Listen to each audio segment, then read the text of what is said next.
Welcome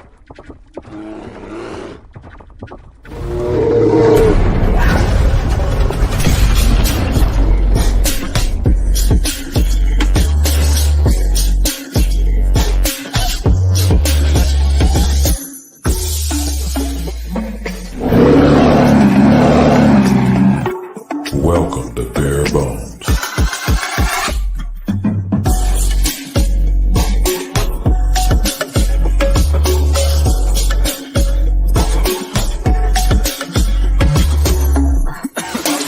With your hosts, Danny Meehan and Dr. Mason West. Welcome in, Bears fans, to another episode of Bare Bones. As always, I am Mason West, joined by my co-host, Danny Meehan. Danny, how are you doing? Hi. Oh, I'm good. I'm very good. How about you? How about yourself? I'm not gonna lie, I'm tired. I'm 100% tired. Same. This week's been a thing. I'm excited for the weekend. But so I don't blame you. A couple quick hitters. We're just gonna get out of the way here. We have the Bears. They signed Jared Pinkney. They cut Thyrick Pitts, who was claimed by the Patriots, and they also signed defensive lineman, most likely one tech, Bravion Roy, off of waivers from the Panthers, and in doing so, cut Donovan Jeter. That's pretty much it. That's some of the main news. I just don't know how you could ever cut one Donovan Jeter. I don't know how. I mean, to be honest, the weird thing is he was running with the twos and occasionally the ones at times in camp, and then all of a sudden they're like, okay, bye. So just goes to show you can only do so much and take so much in consideration when you're looking at training camp time. Oh yeah, I just love it's one of those things when fans latch onto these players. You're like, some of the guy, it's like that's the guy you're willing to fuss about.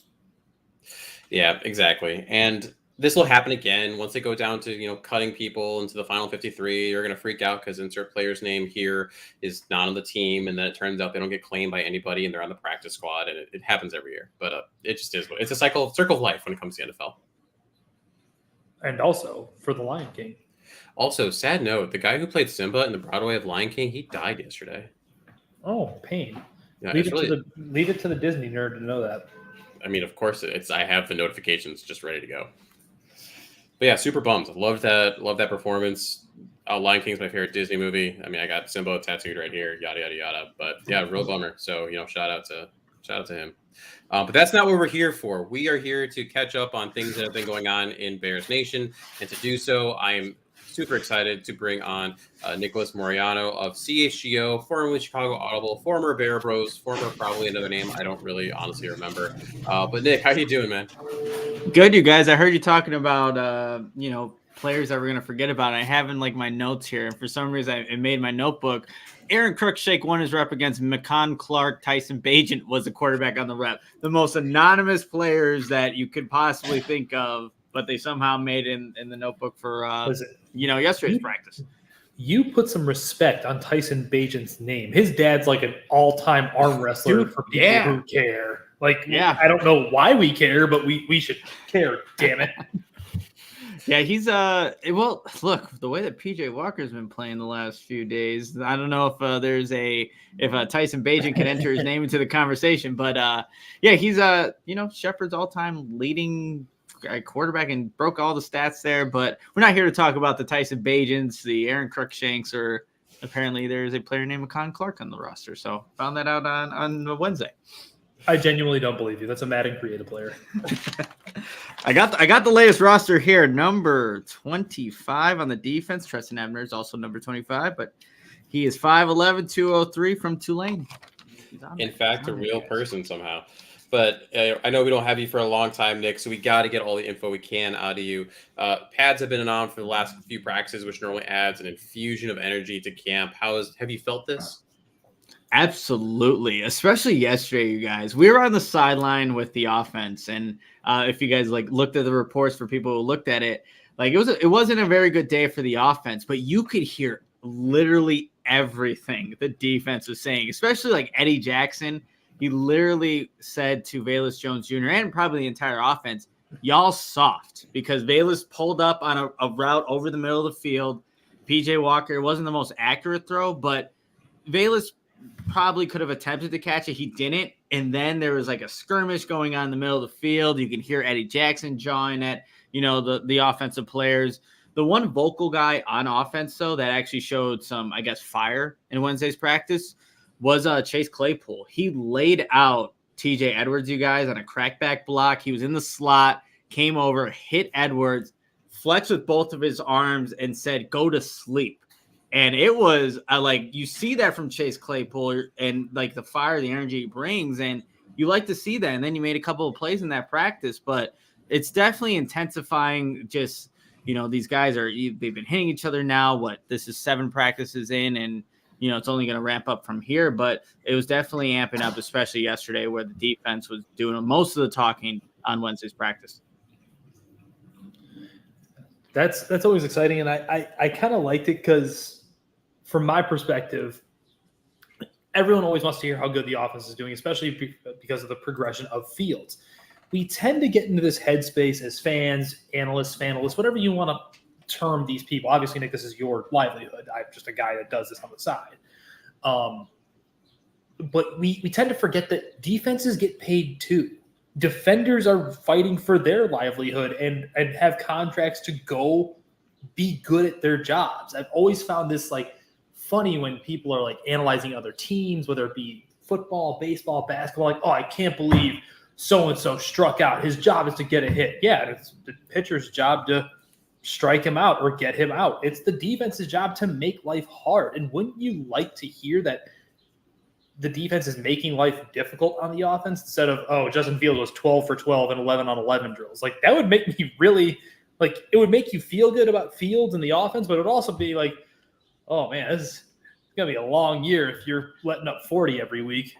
No, it's a really good point because even Justin Fields kind of alluded to that in his press conference after Wednesday's practice. And he was asked, how do you know the defense is making you better? Well, we're not going out and scoring every single drive. So we're obviously need to work on some things that are going to help us in turn to make the team overall better. But yeah, there's a lot of important guys on this defense that need to take a next step in this next season, second one with Eberflus. And Kyler Gordon right now, you guys, he looks like a guy that is just a lot more comfortable playing in the nickel. There was a sequence of plays. He intercepts Justin Fields. He jumps the out route to Velus Jones Jr.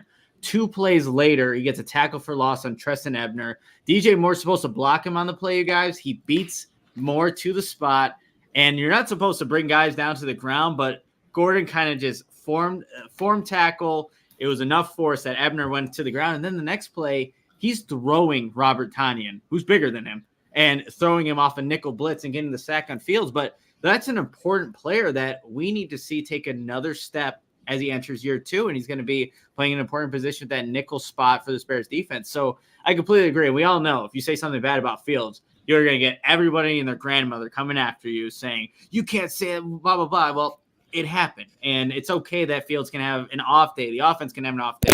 See how they respond.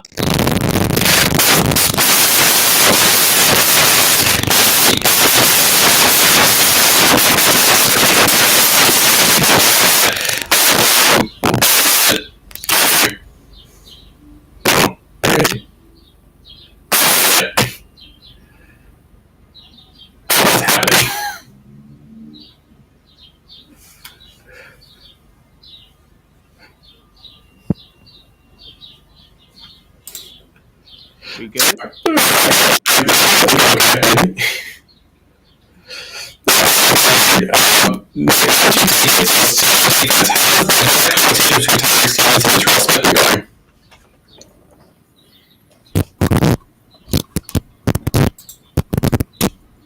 Weird.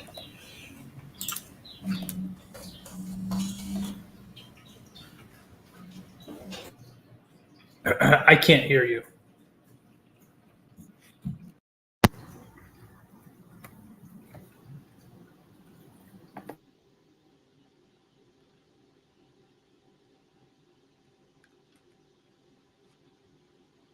Let's see. We got some people in the comments. The feed just got super jacked. Sounds like Mason's in tornado. I commented, get Mason out of the tornado.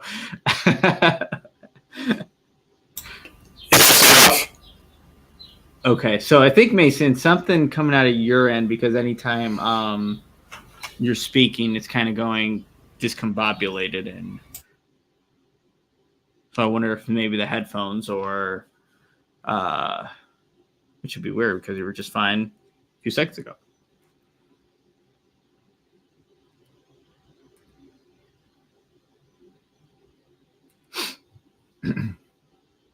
Ooh.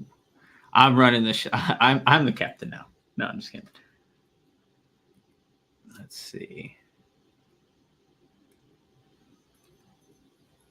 How about the intro video? I only had actually watched it but never listened to the audio, but they're doing a fantastic job with just like getting you pumped up for the intro video. I felt like I was in I don't know, going to war and then Mortal Kombat vibes at the end.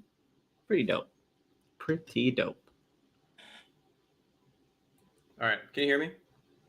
Mason, we can hear you. I was just complimenting you on the intro video. I felt like I was going to war, and then there had like a Mortal Kombat kind of vibe with, when, just towards the end there. I can't hear you. Uh-oh.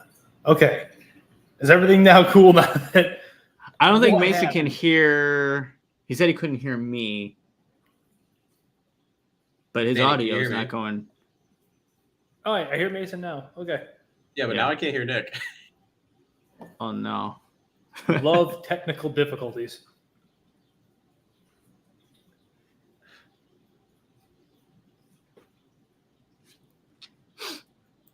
All I saw was your lead, Danny, and I went to go Oh. talk in my. Okay, it looks like Mason unmuted my mic. Yeah, no idea why. I can't hear Nick right now. So we're gonna let Nick try to figure out what's going on his end. Maybe something, possibly. Nick, just leave and come back like I did. Yeah, maybe that's it. All right, this is fun. So you get to see the back door of like all the great stuff going on. Literally, my audio is fine, and then I'm not even using my mic anymore. I'm just using my computer mic because my other one apparently just You apparently became a velociraptor. wanted to kill you guys. Try that again. Can you guys hear me? Yeah. Yeah, there it is. Okay, Mason, your hardware is stupid. Oh, I hate everything. Okay. Anyway, Kyler Gordon, great. How is Tyreek Stevenson, Terrell Smith competition doing? It's back and forth, you guys. And that one's going to be interesting to watch. And I think to me, it's going to come down to who the coaching staff puts more trust in at this point, because you just look at just last practice. Like, you have Terrell Smith, who was running with the first team defense. Later portion of practice, Tyreek Stevenson gets his opportunities.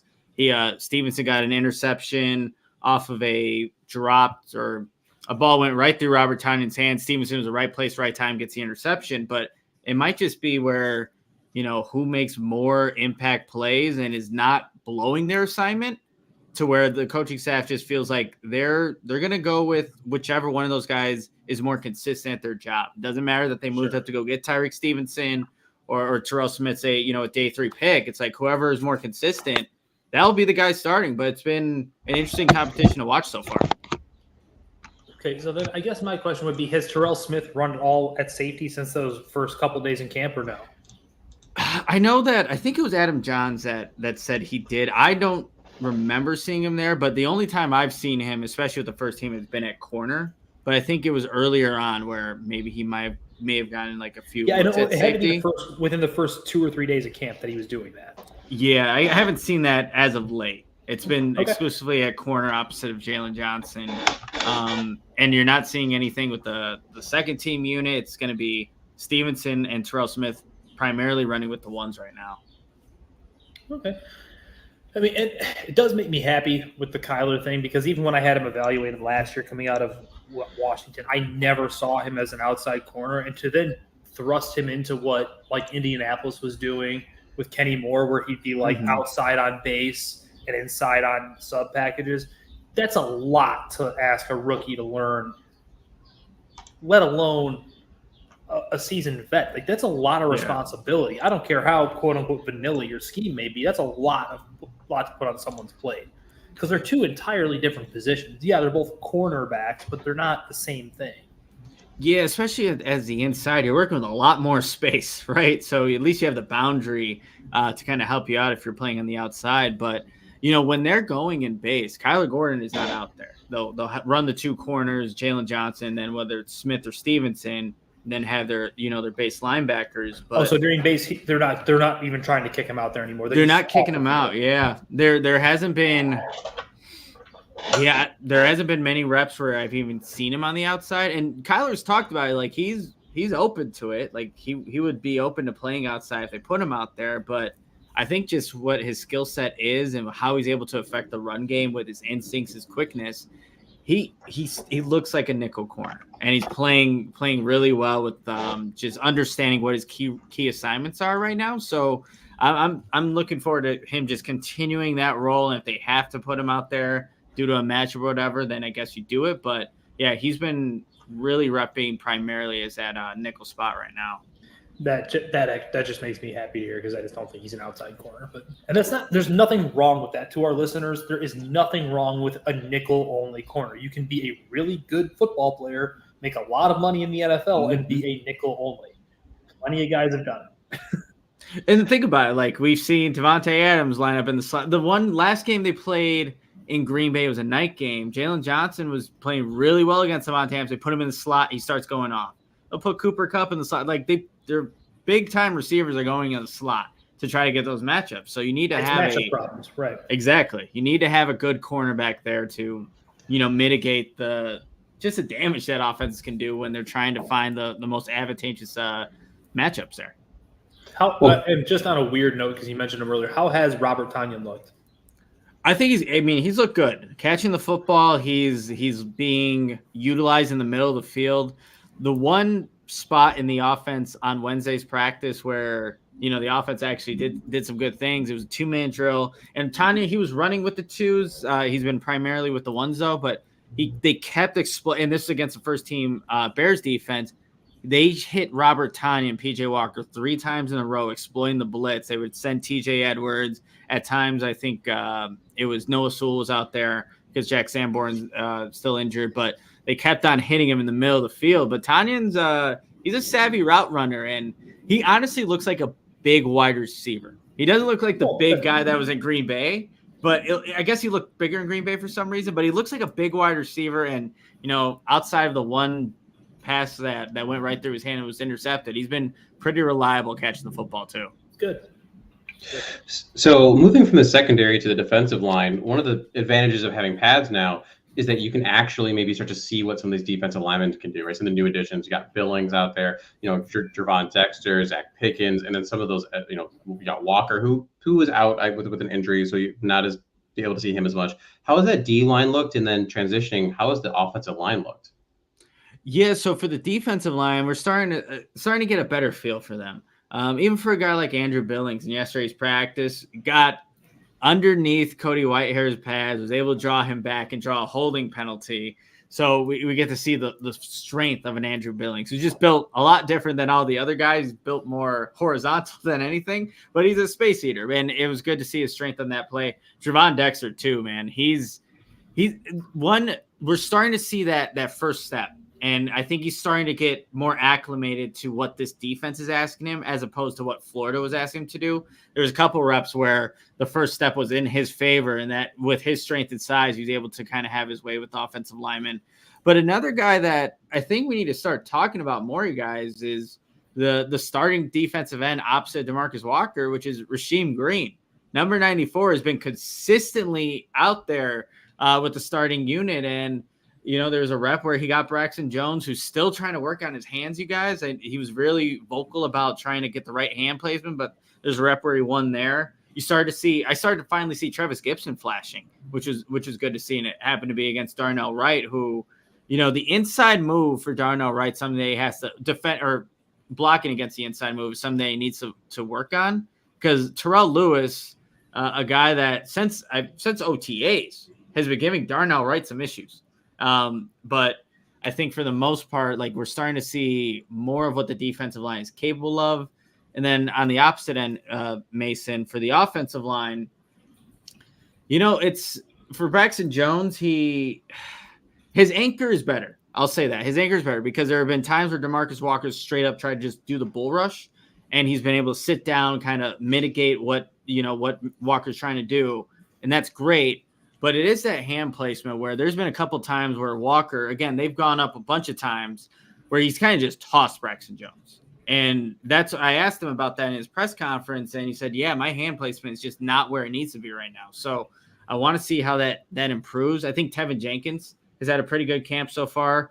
Obviously, on Wednesday, he did leave due to injury, and then you had to see Alex Leatherwood in there, which is, never the best. Cody Whitehair.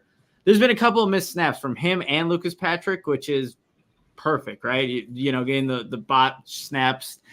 Darnell Wright, I think when he does square up, you see the athleticism, the power, and just why the Bears took him with the number 10 overall pick. But like I said, the inside move right now is what these veteran defensive linemen are going to try to get by him. So I want to see how we can kind of get better with that. And Nate Davis, we don't even know what Nate Davis is really dealing with right now because Eberflus is not giving us any indication, and he wasn't there yesterday. He's not even at Hallis Hall, is he? I don't know if he's at Hallis Hall. He's definitely not out on the practice field, not on the sidelines, nowhere to be found. Yeah, I wonder if he's got something personal going on, to which I hope if that is the case, that everything's okay. Obviously, it's so bizarre because this is a guy, he also has had, time missed with injuries in his career. It's not like he's someone who's just like plug and play, he's going to play all 17. That's it. Well, and not just that, it stinks because you look back, he wasn't at, some of the other stuff this offseason, right? He chose not to go and you brush it off as whatever. It's not a big deal. You step back even further and you hear little whispers about his time in Tennessee that, was there a work ethic issue that Mike Vrabel didn't like him all that much, like little things like that. It just stinks when you have these multiple things stacked like this, especially when you don't know. Like if he was out there on the sideline just with an injury, you could get away with that. But this question mark is tough to deal with right now. It is, and like you said, Mason, it would be a lot better if he was just on the sideline. But we just don't have any indication what he's dealing with, where he's at, or what's going on with Nate Davis. And so you have to see Lucas Patrick playing a lot of right guard right now. And I think he's been fine there at the position, versatile depth offensive lineman. But, they paid Nate Davis pretty good money to be that starting right guard and moved Tevin Jenkins to the opposite side because of that acquisition. So hopefully that gets figured out here soon. And, the Bears will be back on the practice field tomorrow. And we'll see if Nate Davis also returns. Nick, I know I got to get out of here soon. I know I got one more question, then have Danny if he has another one. Cornelius Falls wants to know about that O-line depth, right? You look at Tevin Jenkins being hurt, Nate Davis question mark. You got some, don't know with Darnell Wright, Braxton Jones. Hopefully they're going to be there. How is that second unit overall looking? Yeah, the second unit, you have your tackles and Kellen Deesh, and then you have Larry Borum, and then usually you would have a Lucas Patrick running with the second team when, Nate Davis is there. And Alex Leatherwood, I think, for the most part, even when he got in with the ones yesterday or on Wednesday, today's Thursday. Why do I keep saying it like it's not yesterday? When he was there, he looked fine out there. And I think, he's the guy that's moving around a bunch and does provide some versatility. He's played, I think Luke Getsy said he's played everything but center right now for Alex Leatherwood. So there are certain pieces, but you don't. One more injury, you guys. The Bears would be in, deep trouble, as most teams probably would be if you lost, 3 starters on the offensive line. But I think they have some veterans in place. You don't want to see anything happen to any of the tackles. So that's for damn sure. You don't want to see anything happen to Braxton Jones, Darnell Wright, because no offense to Larry Borum or Kellen Deesh, but it wouldn't be pretty if they were out there with the first team. No, I'm going to give total offense to Larry Borum. You can take it all you want, Larry. Jerk. Danny, do you have a last question for Nick before he runs out of here? The last two things, I was kind of give you a quick two-parter. One is the DeMarcus Walker feeling palpable within the D line? Apparently he's brought this mentality from Tennessee with him, this tough guy. I don't care what your talent level is, let's go. Bring it every rep. Yeah, DeMarcus Walker is exactly like that, Danny. He's throwing F-bombs out there. He's flicking people off. This dude he's going to be – Bears fans are going to love DeMarcus Walker, okay? He's – I think he also brings the energy up among – I think relatively probably a quiet defense. I think him and Justin Jones are a good combination for each other. Like Justin could be vocal too, Justin Jones, but DeMarcus Walker, you hear DeMarcus Walker every single rep. He's chirping. He's letting you know about it. And like I said, if you're at camp, you're probably going to hear an F-bomb, 1 or 2 from a DeMarcus Walker, but he's been a good addition to that defensive line. Good. And then the other one I was going to ask about is, I know we've heard the issue with the dropsies from Tyler Scott. I just want to know, like, is the separation as real as I kind of guessed it would be coming out? Because he made college players look unbelievably slow with his get off and his ability to get into his route. Obviously, his route running itself needs work, but does he make professionals look slow? He does, and I love what he's doing right now. And yes, the drops, obviously, I think he'll clean those up.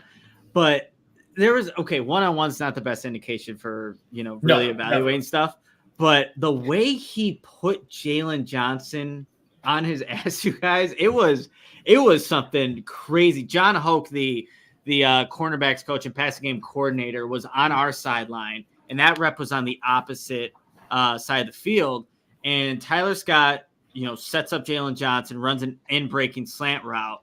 And Jalen Johnson's foot is extended.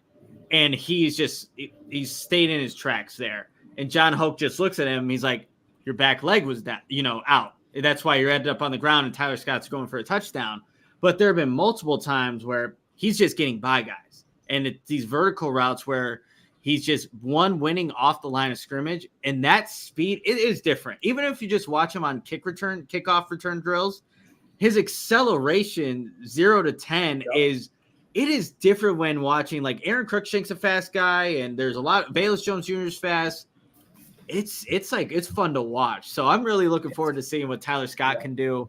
And like, he has press conference a couple of days ago, really, really mature on how he looks at the game, what he thinks he needs to focus on, and basically said, if I understand where he needs to line up, the formations, the concepts, things like that, I'll just play fast. And I completely agree with that. Once Tyler Scott gets that, I think, he's going to be I hope we see Justin Fields, just throw it deep to Tyler Scott, because that speed and those explosive plays, he can easily generate those, I think. And something like, I know it might be the minutia of the game in no sense, but just his very presence, even if he drops an open one or he blows the top off of one where Justin checks down to Robert Tonyan or whatever the scenario might be, that all it takes is that getting on film 1, 2, 3, 4 times.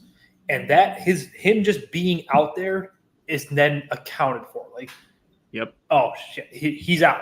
Like, guys, you can't let that dude get behind you. No doubt about it. Yeah. Like, it's that's a real thing. And I liked his mindset too. He was talking about, like, even on run reps where it's just a straight run play, he's seeing out how the DB is going to react to him when he's doing certain releases and things like that. So it's all just gathering intel. So when the play does go his way, he knows exactly how the DB was playing it on the run fit or the run play. And so that he can use whatever, release, whatever it may be to beat the DB when his number is called. So savviness from the rookie wide receiver. So really excited about what he can do. And a guy who is new to the position. He switched over from running back not too long ago. So he's still learning the intricacies of it. Absolutely. Well, Nick, I want to thank you so much for popping on and dealing with my Velociraptor tornado, whatever audio that shenanigans was. And then, being the host for all of, 20 seconds as well and carrying that along. So I can't pay you. Yeah, you got nothing besides maybe a high five. And I got a t-shirt if you want a t-shirt. I'll have to give you one of those. Oh, yeah, I could definitely rock a t-shirt. I saw you rocking it at camp. I won't hit a home run against CHGO in the 16-inch league. Oh, man. Oh, hey, Mason, this is still messed up. I don't know if you could see this, but this is now 7 weeks in. Yeah. And I'm getting, I don't know, man. It's become a thing where I just don't know what to do. I can make a fist and everything, but it's still when the pinky not, I don't know. But yes, please don't hit any home runs. That would mean I would have to try to attempt to go catch the ball. And the last game, they caught the final out with my chest because I'm like, it's my pinky. I don't know if this is gonna hold up, but maybe I'm giving you too much. No, you do the jugs machine catch off. Yeah. punt return and kick return. Well, that was my problem too, I think. So how the finger, it was a high. I was playing center field and I was tracking it like I would a football, but I don't know if I didn't connect my pinkies or whatever.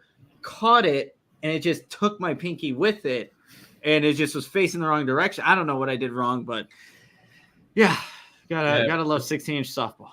If only you knew someone that could work on a finger. I think it's the host that's right here. My advice is just chop it off. Oh God. Hey, Ronnie, how much do you love the game? And on that note, before Danny tells you to dismember yourself anymore. All right, Nick. Again, thank you so much. I really appreciate since you're there at the practice, seeing this firsthand. This stuff's awesome. So I really appreciate it. Appreciate you guys for having me on. We'll have to do it again sometime. And Dan, I think I'm going to keep the pinky. Sorry to break it to you. I'm going to keep the pinky. No fun. Pinky is staying. All right, have a good one, man. All right, you guys. Awesome. It's always great to be able to have Nick pop on, whether it's just because of, what we were able to do with Chicago Audible, but I mean, he's doing some great things now with CHGO. Make sure you go check him out on, what he's doing on Twitter. He puts out every day he's putting out a little article that what he sees in camp. It's a great breakdown, very specific what plays are happening, 7-on-7, 11-on-11. So you got to go check out what Nick is doing there. Before we get to the rest of our show, I do have to do a quick ad read here for, of course, My Mighty Meals. Owner and founder Chris Davia puts the personal touch to healthy eating. The most meal prep services are missing. I have been using his services for almost 3 years now and haven't looked back. My Mighty Meals are cooked fresh and delivered directly to your home or work weekly in the Chicagoland area. They taste great the day you get them, as well as the final day of your week as you anticipate your next delivery. Each meal is macro-friendly and makes it incredibly easy to track. You can choose from standard meals that are under 500 calories or heftier ones that are between 500 and 750 calories. The meals rotate each week, so I personally never get bored. Examples include beef and quinoa chili, buffalo turkey mac, shrimp taco bowl, and maple glazed chicken with sweet potatoes. Need something specific or have dietary restrictions? You can customize your order for just a little bit more. And one of my favorite parts is that there isn't a subscription. You don't get stuck with meals you don't need. You can get 1 to 2 meals a week. You can get 14 meals a week. You can skip a month. It's pretty awesome. So you can find him on Instagram at My Mighty Meals. Make sure use the code GRIDIRON25 for 25% off your first order at mymightymeals.com. If you haven't done it yet, just go ahead and do it. Honestly, you're not going to be disappointed. It takes the hassle out. It tastes great. Worst case scenario, you try it for a week. Go ahead. mymightymeals.com. So, Danny, how do you follow Mike Sando's QB tier list? I do. I'll be honest, I've been in a hazardous materials class of late. I haven't had the chance to check it out. I believe I did see it come across my timeline that Justin Fields was 21, correct? Your memory is pretty good for not having read it. That's awesome. Yeah. And so for those who have so those who don't read it, it's Mike Sando every year takes about 50 league insiders and they take the 30 veteran quarterbacks and puts them into tiers. That includes 8 general managers, 10 head coaches, 15 coordinators, 10 executives, 4 quarterbacks coaches, and 3 that are involved in coaching analytics. That changes every year. But as Danny said, Justin ended up at 21. So basically, these 50 individuals rank them right all the way put them into these tiers. They take the average of those rankings, and that churns out what you end up getting.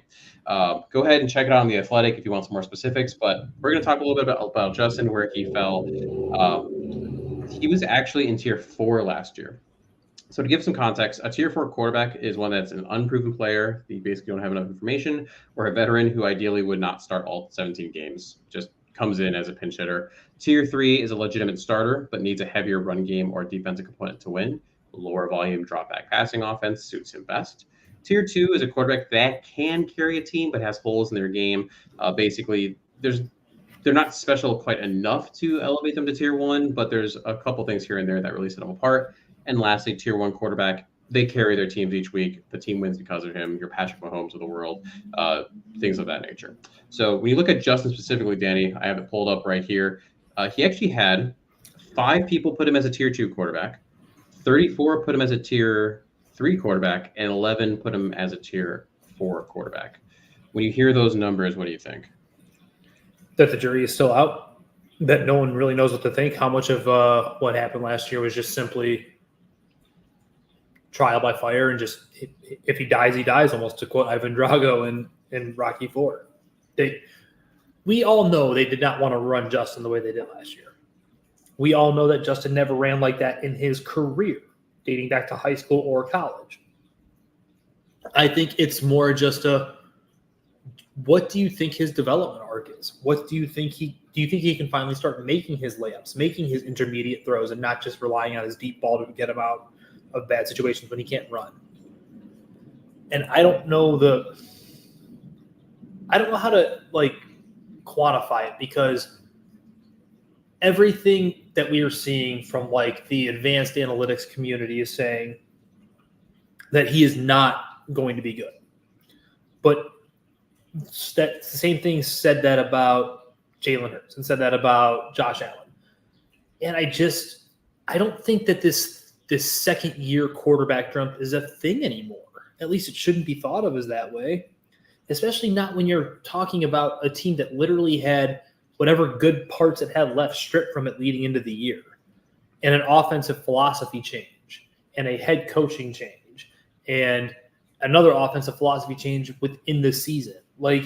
There was so much going on, and this kid still managed to get his EPA per play up, lead the league in scoring for a month stretch there, or 4 or 5 weeks, whatever it ended up being. I don't know what or how good Justin is going to be. I think I know for certain that he doesn't suck. And I don't think and you and I, Mason, tend to agree on this, but you also know I'm very much about the makeup of a human being. I don't think Justin is going to allow himself to suck. He's just wired a very special way. It's the same reason when the rest of the world, when Jalen Hurts was coming out of Oklahoma 4 years ago, I was like, he may end up being a situational weird player, like a Taysom Hill or something like that, but I just don't think that kid is going to allow himself to suck in the NFL. I just don't see a scenario in which that happens. And lo and behold, for 35 seconds, he was the highest paid player in NFL history. Yeah. And you're right. So everything you just said there, 100% valid. And I think people need to keep in mind also what some of these people, some of these GMs, some of these coaches, how they're answering this question. If you ask the question, who do you want over the next 5 years? I don't think some of these people are going to be putting Jimmy Garoppolo, who's ranked ahead of Justin, Tua Tagovailoa, Russell Wilson, Jared Goff. I don't know that you're necessarily truly going to rank them ahead. However, as they sit right now, based on the information you have, if you needed to go out and win a game right now, I can see, you might trust a Jimmy Garoppolo to go win you a game right now, just because, or at least not lose the game. Right, just because of the context of what you have in front of you. Now, keep that being said, there are still also at least 5 people that had him as a tier 2 quarterback, right? That quarterback that can carry your team sometimes. He still has a lot to prove in the passing game. We say this over and over again. But one of the quotes from an offensive coordinator that ranked him was that as a runner, he is a 1. As a player, he's inconsistent. But it would not shock me if next year we're having this conversation and he's a high 2. So when you talk about even that, a high 2, you're talking about players that are let's see, Jalen Hurts, Lamar Jackson, Trevor Lawrence, Dak Prescott's of the world. If that happened next year and we're having this conversation and he's in the top 5 of that tier 2, that's a top 10 quarterback that you're talking about. And that's the guy you're paying. A lot of money. A lot of money.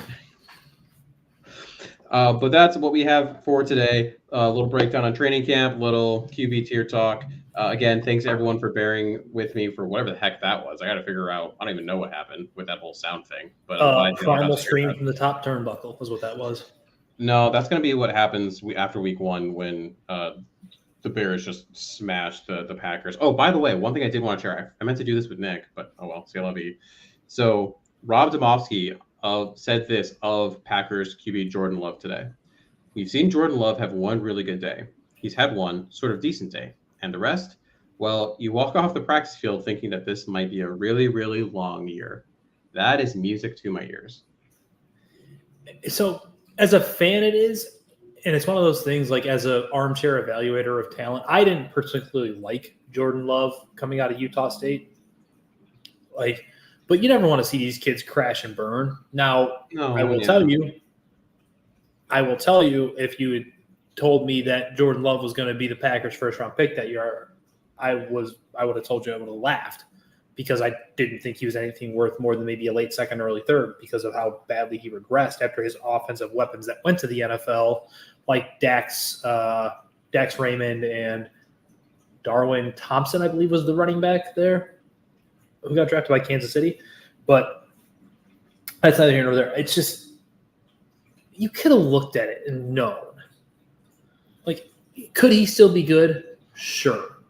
But this feels like, especially when you start reading into Packers X, I guess now it's not Packers Twitter anymore, Packers Reddit, whatever it is, there's a level of coping that is going into it. Like, well, what if this, that, the other? It's like it feels like the coping that was after week 1 in 2019 when Mitch just clearly showed he couldn't do it.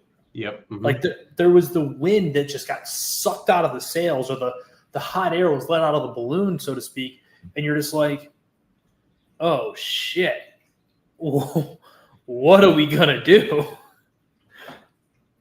Like the Packers are they're in a good spot, though. If I was a Packers fan, I would cope by saying, okay, let's see how this year goes. If Jordan Love's not the guy, our team's not going to be good. But we have young players around, so let's go get a quarterback, and our young players can grow. So I mean, at least they're in that position. It's not like they have an old, super expensive team. I mean, you say that, but they're not young and they are expensive. But they're not expensive in like where do you think of Christian Watson? Like, do you think he's going to be a guy that's I know or do you this think he has a chance to have a decent ceiling? I think Christian Watson's going to be a good NFL wide receiver, which is a far cry from what I thought he was going to be coming out of North Dakota State. Yeah. But I'm also thinking they got to pay Rashawn Gary. They're going to have to pay Eric Stokes. You're going to have to pay or extend the nose tackle, who I love, Kenny. I'm drawing a thing on his last name. But like, there's money already being spent. Right, and you're paying Aaron Jones. There is. There's already guys being paid. Now that is going to be unburdened when the left tackle, Bakhtiari, he is going to be off the books. So I guess that's $20 million opened up, or whatever his cap hit might be. But I just don't. I can't see a scenario in which like Love makes it worth their while almost. Like, can you get to a place in your thought process of knowing what we've seen already of him and what we've heard coming out of Packers camp for this is what his 4th NFL season? No, that's not my point. I mean, that's my point is more I don't give a fuck about Love, to be completely honest. I get what you're saying. Yeah, he's a placeholder that they clearly don't care about. Hence why they gave him this extension that was we have to do this, but we don't believe in you, so here's this. I'm more saying if Love sucks, which I expect him to, honestly, I don't expect him to be good. I expect him to not be. They were going to be if you told me the Packers had win 3 games next year, I would be like, okay, I believe you. If you told me they win 8 games, I would also less so, but I would be like, I can see it because that's how the Packers' lives are. But with that being said, if they win 3 games, they win 4 games, and now they're drafting. No, they're not going to get a Caleb Williams. I don't think they're bad enough for that. You have teams like the Raiders, you have teams like the Cardinals. I think they're worse, and they're going to be closer. But now all of a sudden, you're looking at a Drake May. You're looking at Shedeur. What's prime time? There's also JJ McCarthy. There's JJ Daniels. Thank you. Next year is actually a decent QB class as it currently sits. There's Michael Penix, or Penix, I think is his name, from Washington, if you like him. Michael Penix, yeah. Michael Penix. And then, primetime son, Shedeur. He's another guy who's like kind of that 6'7" range of QBs. Long story short, I can also see if you're the Green Bay front office, you're with what you do have, with a Jair Alexander, you have a Josh Nijman, who I do like. You have, your line's fine. Your defense is underperforming, but like, you have good players. I think they need a new defensive coordinator. I don't know why they kept Barry. That's the part that is blowing my mind. They have legitimately a really talented defense, Joe Barry, everywhere he goes, touches the defense and it gets set on fire and burnt to the ground because apparently he forgets that he's a defensive coordinator, and just is throwing monkey darts at balloons and just calling plays. It feels like there's no rhyme or reason for what he's doing on defense. It makes no sense. I don't get it. But here, we said we were going to be done 10 minutes ago, and then we got a Packers train now. But now we got to finish this. If you took, what's a good example? Let's say you did the Saints route, and you had a Derek Carr-esque quarterback on the Packers. What are they getting in the division? What place? And are they making the playoffs? About how many wins does that team get? Considering I think Derek Carr is better than Jared Goff, I bet you they win the division. That's my point, though. If you're the Packers front office and you think Love is booty cheeks, you have two paths. You either can get a young quarterback that you try to develop and see what happens, or you go out and you try to get a veteran and you say, we just want to win the division. They're not in a bad place. No, honestly, the worst place they could be in all reality, is him performing the way Daniel Jones did last year. Oh, 100%. That's the worst case scenario. That is and as a Bears fan, truth be told, that's what you should be rooting for. You want him to be competent, and that is about it. You want him to be good enough where you can't justify him leaving. And it's such a weird predicament as a fan. You're like, oh, well, he's good, but I'm not afraid of him. I don't know how to say this without upsetting Cowboys fans. Oh, fuck them. I don't like Cowboys fans. Dak Prescott and Kirk Cousins are, for me at this moment in time, are kind of like the Spider-Man meme. They're just pointing at each other ha! And I don't think either of those teams are ever going to win because that's your quarterback. I get what you're saying. I'm slightly higher in Dak than I think you are, but I hear what you're saying. Yeah, I think Dak is good. I think Kirk Cousins is really damn good. I just think that they're limited. And I think partially it's because my mindset and the way I think about offensive football has changed, in that you need somebody who, when shit hits the fan, can just say F it and go. And neither of those guys really have that ability. I know earlier in his career, Dak did run. It wasn't often, but he did it. But with a ankle from Mars now, I don't know how often he is actually going to want to do that. Yeah, I know the Athletic Football Show did a pretty good coverage on this, where it's what do you need to do to essentially win a Super Bowl when you don't have one of the aliens? You don't have a Mahomes, a Burrow, an Allen. I don't know where you put Hurts right now. I like Hurts. I still just think when you had the talent he had around him, I can't make a true judge. And that's hard to decipher. How much was him and how much was the talent around him? Right. But if you don't have one of those guys, how do you win? And they basically settled on, and I'm going to butcher this, but it's a good podcast. Go listen to it. Basically, it was the quarterback has to go on a heater, the Joe Flacco heater. And you have to be surrounded by a defense, and that's awesome. And you need a pass rusher that's going to get you 10 sacks, essentially, across the 8 to 10 sacks across the postseason. And then you can have not sacks. It was 20 pressures across the pressures. Thank you, pressures. And if you have those things, you can again be the Joe Flacco led team. You could, in theory, be the Dak Prescott led team. But unless you have that, you need the alien.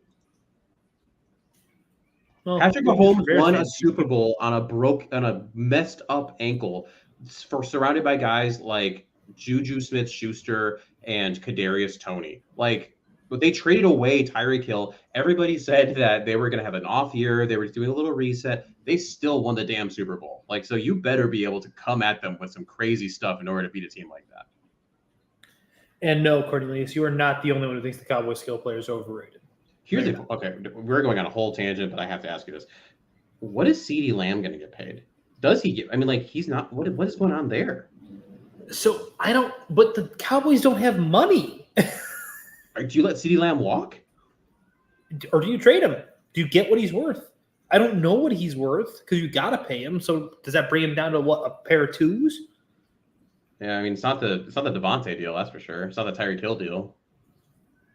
Well, he's not in that same class for. I really like CeeDee Lamb. I like big physical wide receivers. That's what he is. He's a ball-winning, big physical wide receiver.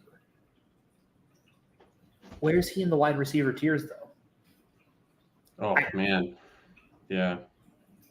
I don't know. There's a lot of good wide receivers. It's amazing how good Devontae Adams was last year, and just we don't talk about it because he's on a crappy team. Yeah, he was just buried in, with the Raiders. So I'm trying to think here. So, okay. Justin Jefferson's coming up for a deal. His deal should start the conversation starts at $32 million a year, right? Arguably. Yeah, at the very least, you're saying his average annual salary starts with a 3. So you got Justin Jefferson, Tyreek Hill, Stephon Diggs, CeeDee Lamb, Amon-Ra, Chris Godwin, Devontae. Those were your leaders in receptions last year. Yeah, but receptions, I feel like, is such a volume doesn't always equate to being the best, right? Someone's got to catch the ball, essentially. Right. No shade at Darnell Mooney, but Darnell Mooney was a 1,000-yard wide receiver, and I kind of don't care. Just more context. So CD also had 1,359 yards, which was good for 3, 4, 5, 6. But again, you could say volume. He had, let's see here. He had 9 touchdowns, which was good for 3, 4, 5, 6, 7, 9th. I think it stinks for the Cowboys, but I think he's just good enough to now kind of force your hand into either getting paid more than he probably should or getting traded for less than he should. Let's say his realm is 22 to 23 a year.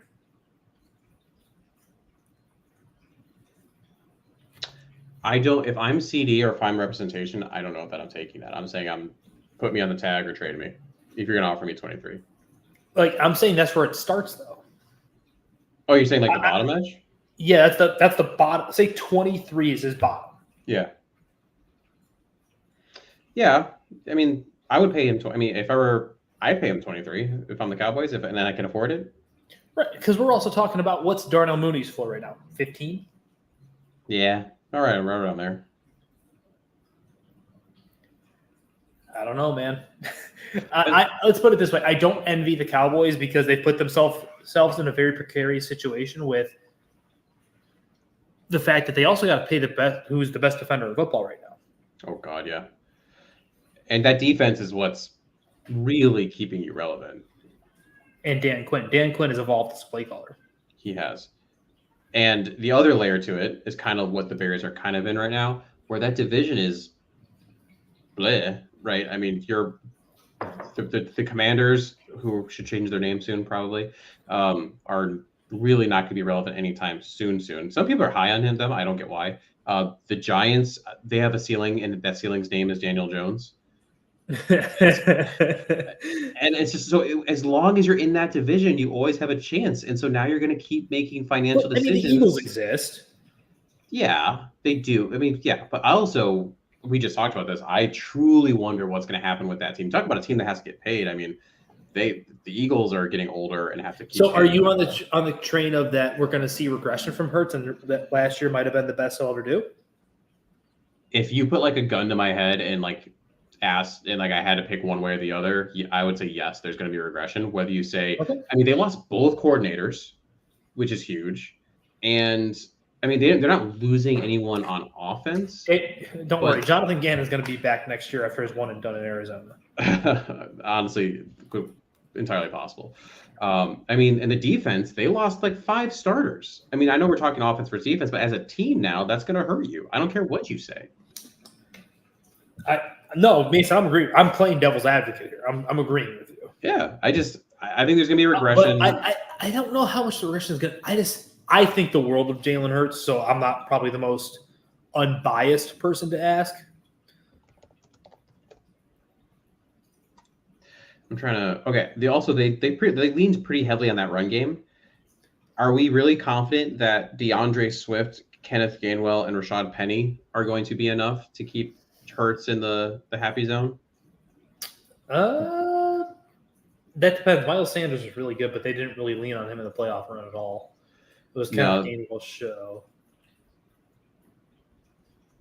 I really like DeAndre Swift. I think he's a really good modern NFL running back. The Lions gave him away. But he's also hurt and needs money, Mason. So why is that better for the Eagles? If he's hurt in Detroit, he's gonna be hurt in Philly. I'm not saying that's gonna change. I get what the Eagles' thought process. What is all I'm saying? Same thing with Hurts in a way. With someone like Swift, I don't know that I can bank on. Okay, I'm now saying that having a Philly zip code, all of a sudden Swift is healthier. So that's just another reason why I'm not ready to anoint and just be like, all right, Eagles are going to do it again. They're the perennial NFC, representative in the Super Bowl. Like that. If I'm the Cowboys, going back to this, that's why this all started. I could talk myself into this is still our time. Okay. So before we get out of here, Mason, there's one thing I kind of want to address, and we need to nip in the butt right now. Let's do it. The Bears are not trading for Jonathan Taylor. Okay. Oh my God. Why is it even coming up? Yeah. So I am the running backs need to get paid guy. There's clearly a market inefficiency here that these guys aren't being treated right. Things are not in their favor right now, yada, yada, yada. I'm in that camp. That being said, while in theory, the idea of Jonathan Taylor is fantastic, let's bring it back to reality. Mm-hmm. He was nicked up last year, to say the least. He had 300-plus touches 2 years ago. He is not talent that Saquon Barkley is. When you and I were on the same exact show saying how we would pay Saquon Barkley if we were Bears management should he hit the market, right? He is not that same talent. We then need to factor in you need to pay him. You need to trade at bare minimum, like a third-round pick to probably get him out of Indianapolis? Oh, at least. And then they paid Deontay Foreman. They have Khalil Herbert, and they just drafted Roschon Johnson. In what damn world does trading for Jonathan Taylor and then paying him really make any sense? Even though I get the surface level logic of it. Is he better than all three of them? Yes, markedly so. Do I kind of care? Not really. Not even a little bit, honestly. I want Jonathan Taylor to get paid. I think he's earned that badge in the NFL to get his money. I don't think that fit is with the Chicago Bears. Agreed. For everything you just said, the Bears aren't one better running back away from contention. The run game's already solid. It was fine even with Dave Montgomery, who arguably was a negative runner when you look at some of the advanced stats. Everything you said, it needs to stop. It's lazy national media saying Bears like to run the ball. Boom, let's put Jonathan Taylor there. It's not going to happen. Stop it. And you're also forgetting this point here that Khalil Herbert was legitimately, when just stick ball and gut, run forward, was one of the most efficient 10 running backs in the NFL last year. That's not me saying it. That is a metric saying that. And he might be your third string running back. Think about that. Deontay Foreman was a fantastic running back last year once he got a hold of the starting reins in Carolina. Roschon Johnson is probably going to be, for lack of a better term, your bell cow because of all the things he can do. He can catch the ball. He can block. He can take the rock. And he can line up in the slot or play fullback if need be. There's many things he can do. Why the hell would they go spend draft capital and give $14 million a year to Jonathan Taylor? I can't get my thought process around that when you just put one of the 10 most efficient running backs in the league last year as probably your third back in the stable. Combination of just lazy national media, and I'm not going to lie, I meatball Bears fans. It's not going to happen. Shouldn't happen. It's silly. But like you said, we should get out of here. Appreciate everyone sticking with us through my weird stuff, but also through this whole conversation. I know Danny and I just went on and talked about like 5-6 different teams on a 20-minute rant, but that's why you love us, right? The people know what they're getting into when they tune in. But yeah, that's all we got tonight. If you are really feeling a need for football, go watch the Browns and the Jets play in a game where it's going to be mainly Zach Wilson, Kellen Mond, and Dorian Thompson-Robinson leading the way. So, hey, that's true. DTR train, baby. Let's go. He is going to be a great backup for a while. It's going to be great. But that's all. Bear down, everybody. Adios. Toodaloo.